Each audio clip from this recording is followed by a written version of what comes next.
Hey, how is everybody? Where have you been? Where have I been? Where have I been?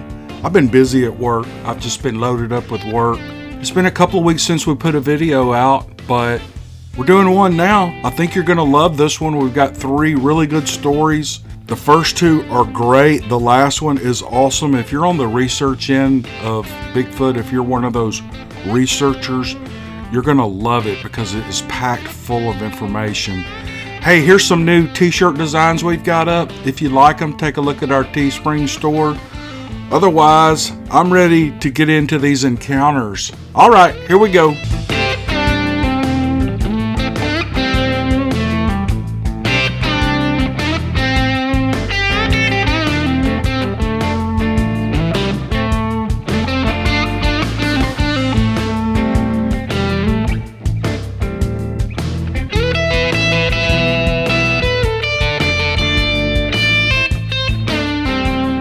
All right. This first story is from a gentleman who wants to remain anonymous.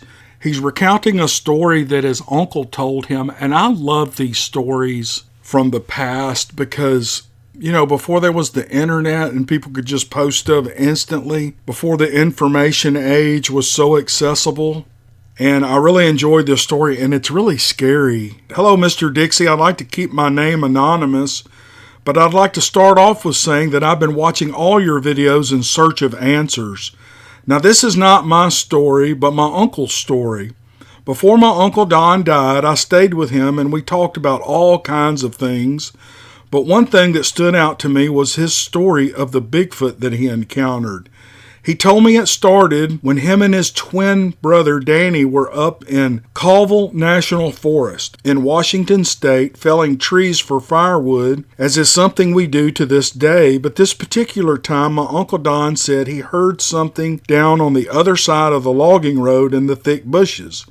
He got Danny's attention and pointed down at the bushes. Uncle Don explained that these bushes were very thick and all they could see was something massive running through them like there were blades of grass.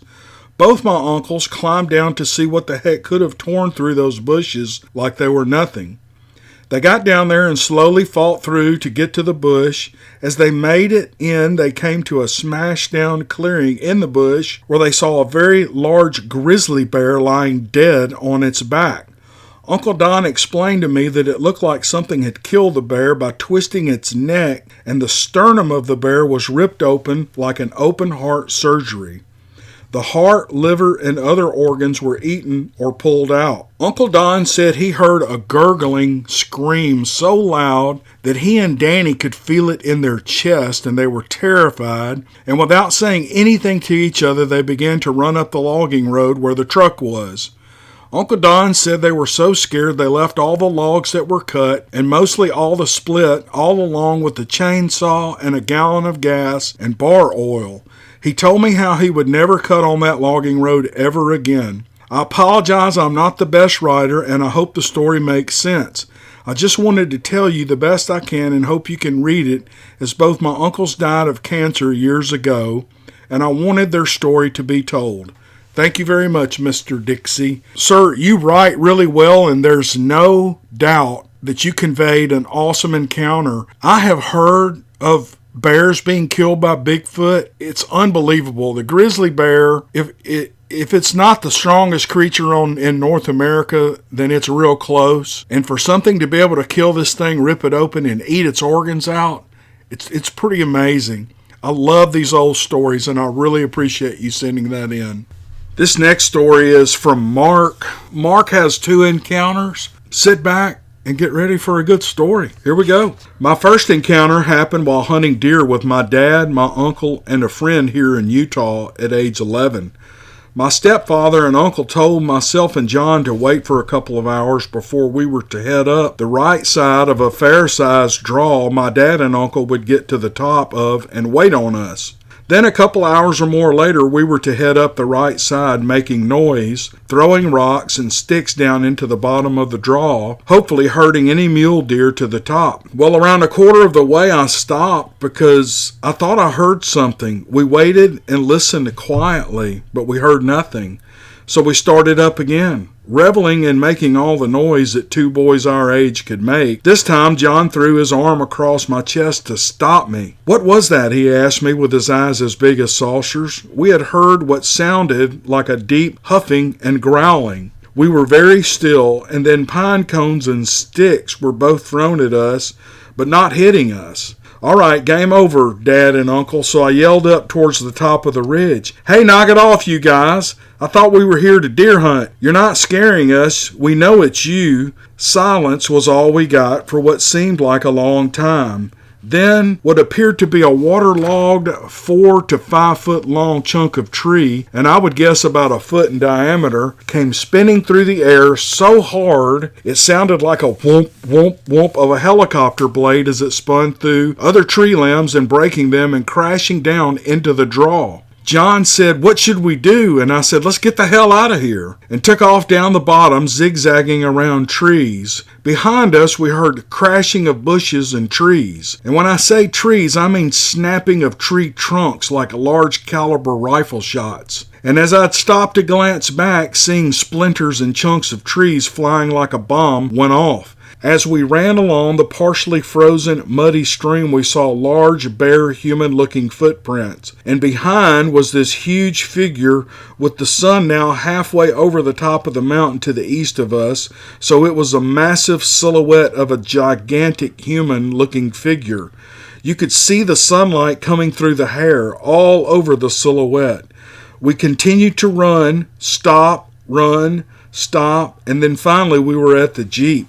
We jumped in and I started honking for all I was worth. About 6 or 7 hours later, my dad and uncle came down to the Jeep, pretty upset that we never arrived. We asked why they were trying to scare us. They were confused and angered even more, so we told them the whole thing and then said we must have seen a bear. Well, even this 11-year-old boy knew that it takes hands to throw something.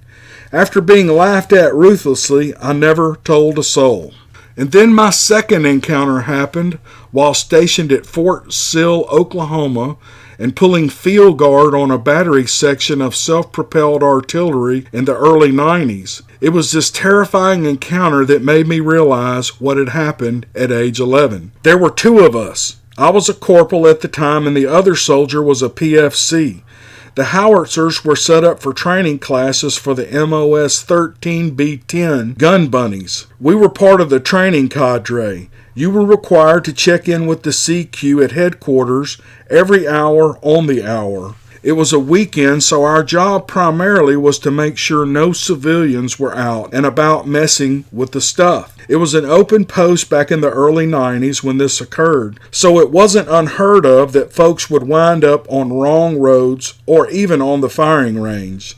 The artillery was facing north and in the shape of an arc. The gun tubes were all kept at 45-degree angles with the canvas bag over the end to keep the moisture and debris out of the barrels. This puts the end of the gun tube at 10 feet high.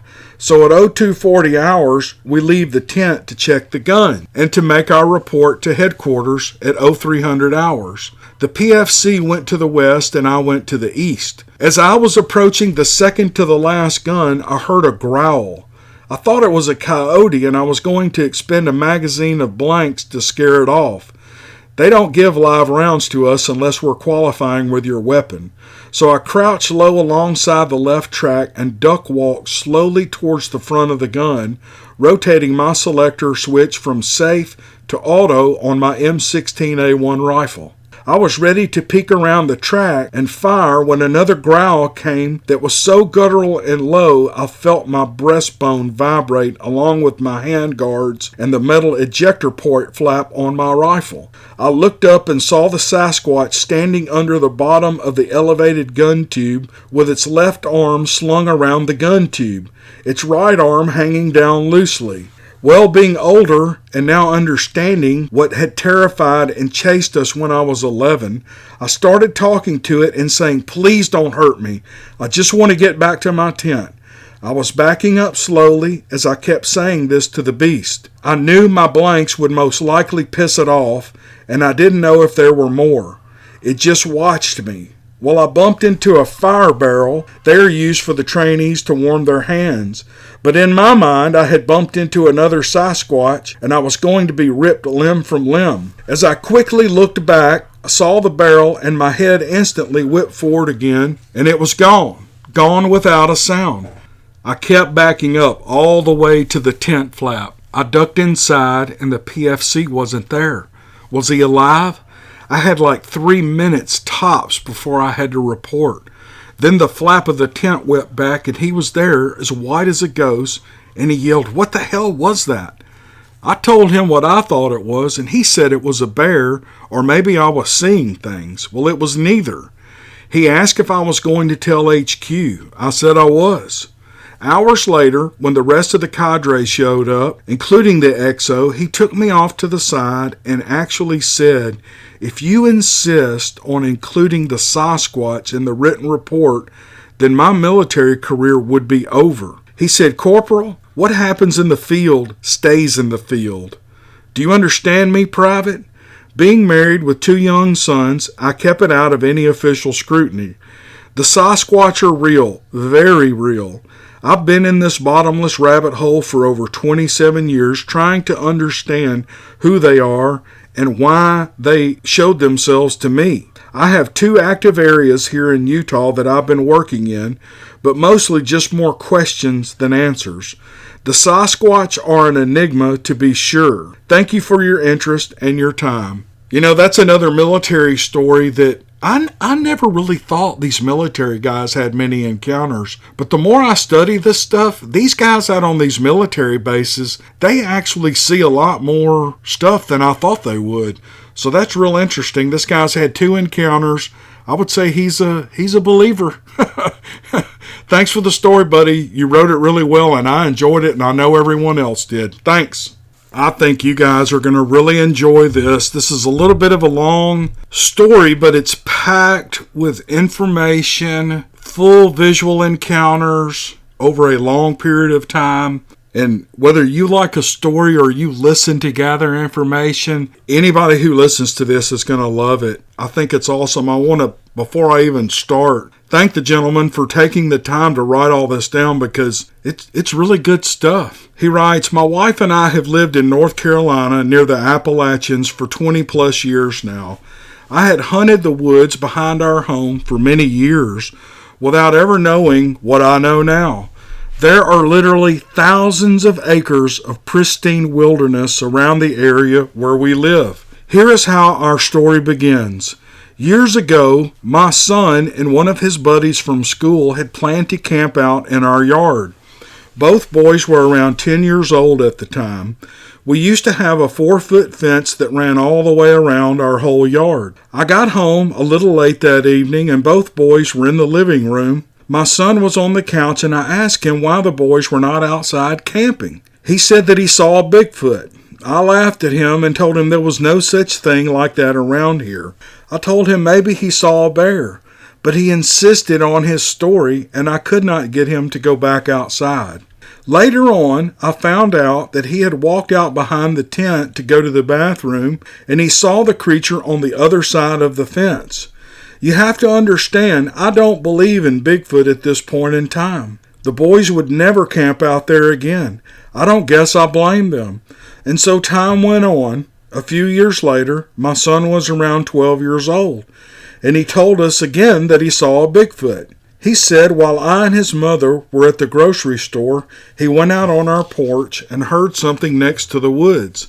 He flipped on our floodlight, and standing there in the tree line was a tall figure covered in hair. I used to throw food scraps over there where he said he saw the creature. I just laughed and told him that it was probably a bear.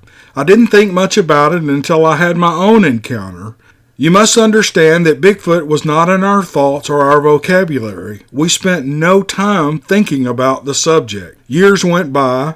My eyes were open, and I realized something out of the ordinary was living in the woods when I heard a wood knock come one morning at 4 a.m. It was about 0 degrees outside. This wood knock came from a very steep bank in the wilderness behind our home, and the knock was only a few hundred yards from me and was so loud that I could feel it.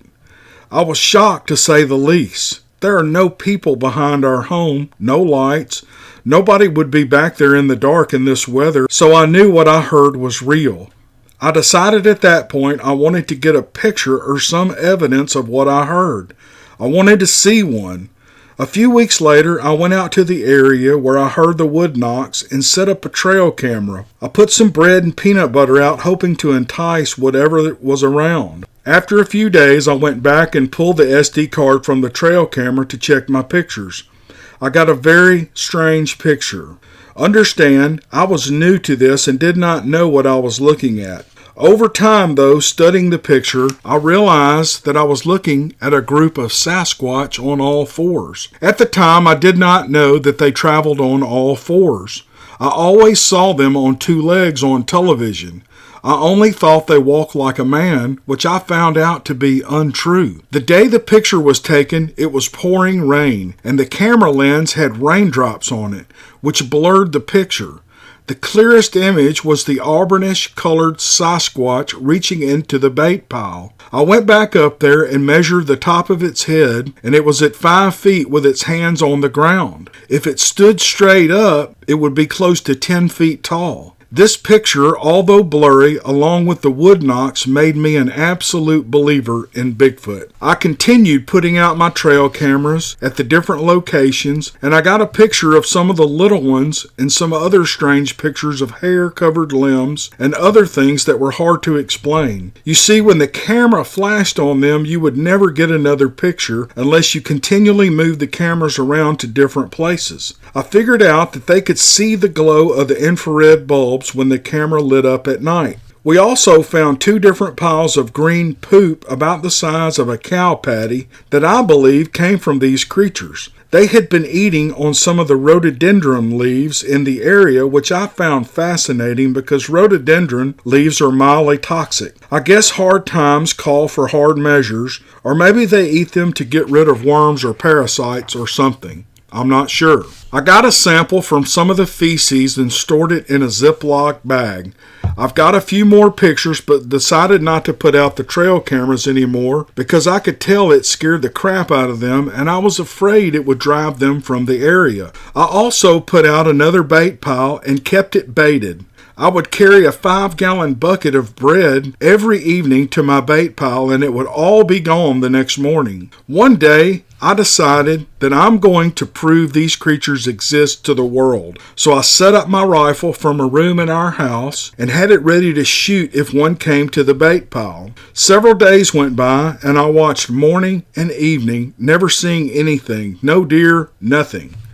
Then one evening as I came to check, there it was laying on the ground on its belly, reaching very slowly to the bait. It would pull a piece of bread back to itself. I didn't know what I was seeing at first until my dog started barking at it, and it turned its head very slowly and looked towards my dog, which allowed me to see its face looking through my rifle scope. This creature was moving slower than a sloth would move, and it looked towards my dog 3 or 4 different times. I could tell it did not want to be detected. My heart was beating so hard that I couldn't keep the gun from shaking, and I was afraid of making a bad shot. I had a blanket pulled over my window with a hole cut in it, just big enough for the gun barrel to stick out and to be able to see through my rifle scope. Well, the creature must have seen the gun shaking, and it raised up a little and crawled out of my view very fast behind a tree, and I lost sight of it. I ran in the living room to tell my wife. I felt like I was having a heart attack. My heart was pounding so hard. Just as I told her, a couple of the creatures let out a scream that even she heard and said, "What was that?" I told her that the thing I saw knew what a gun was and realized one was pointed at it. My bait pile was only 45 yards behind my house, and I had a 3x9 by 40 Bushnell rifle scope. I looked at this thing and watched it for a couple of minutes.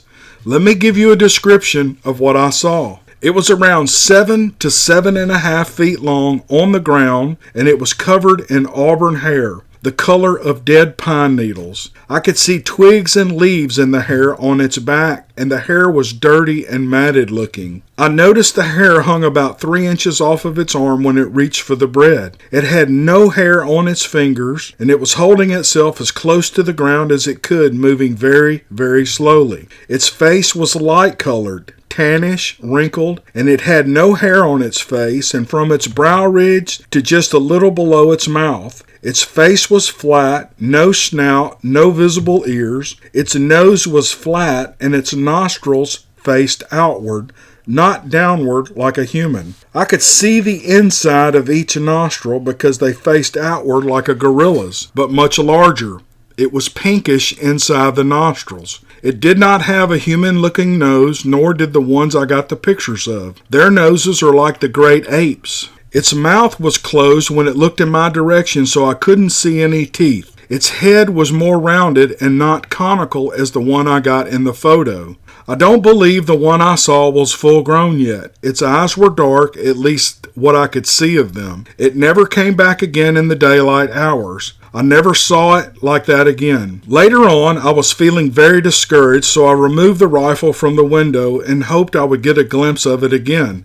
I kept baiting the area, and the bait would only get taken during the night. I decided I would stop baiting for a few weeks, hoping that when I put out bait again that I would see one, and so I watched. One evening, as I was peeking out with my binoculars, I noticed one of the pieces of bread standing up as if something was holding it. Immediately, I thought maybe a squirrel had a hold of it, but then I could see nostrils and the mouth moving under the bread, and it puzzled me. I thought, what is that? Because I couldn't see the rest of the animal's body. It was a different Sasquatch than the one I had seen before. Because its skin was black and its nostrils were just like the other ones but black on the inside, it had laid on a piece of bread on its face to hide itself from view, but I could see its mouth moving. It must have seen me move the curtain, and it vanished out of my sight. I know this sounds crazy, but it's the truth. I've also had an audio recorder put out to record their sounds. I kept it hidden in a hollow log. They make clicks and pops like when you hold your tongue to the roof of your mouth. And making a clicking sound, I have many recordings of them. I have made a couple of videos and even took pictures of prints in the ground and other evidence. I've learned a lot about them and have a lot more to learn about these creatures. They are natural, and I believe that they have been in our area for a long, long time. I've heard other accounts from different people seeing them in my area from as far back as 40 years ago. They have a very acute sense of smell, like a bear. They can smell you and what you touch when you're in the woods. I don't believe that they migrate. There are some that live here all year long. They can move through leaf litter and brush without making a sound. I never heard the ones I saw. One day I was going into an area to check my camera traps, and there was a smell permeating the woods. I smelled it for at least 20 or 30 yards, and the closer I got to the source or where the creature had crossed the path, the stronger the smell was. I looked around for a pile of crap, but there was none.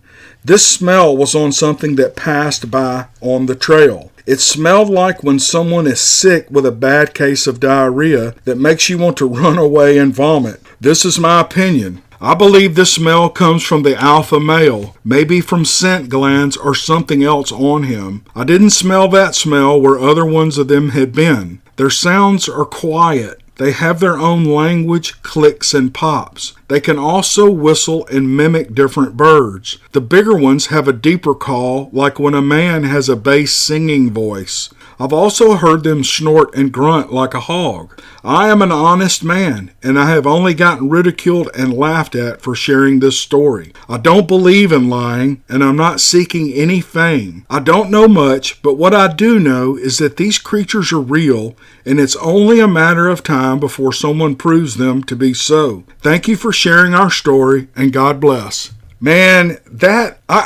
all the encounters that we get are great, but this one is so packed with good information. This is a sober and apparently a wise man who listens, he's patient, and he watches these things, and he's actually seen them. And he's made some conclusions that I actually believe. I've heard several people say that they travel on all fours. I've heard other people say that they walk on two legs. Maybe they walk on both. He set up a sniper's nest in his den to shoot one. He wanted to prove to the world that they're real. But he's a smart man. He couldn't get a good shot, and he didn't take the shot, and I admire that. He has smelled them. He's got pictures of them on trail cameras. This is great stuff, and I would say it's worth listening to again, especially for you people who like to do the research end of this. This is great information. I'm so glad he sent it to me, and I'm so glad I got to share it with you guys.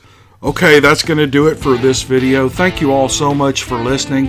Thanks so much to the folks who send in these encounters. They are wonderful. You know, they're all read word for word. They're not altered in any way. And you're getting exactly what the people send me. And I think that's what's unique about this channel. We don't hold anybody back. We don't discount any encounter. We read every one of them. So I just appreciate everybody sending them in, and I really appreciate you listening. All right, we'll see you guys on the next video. Thanks.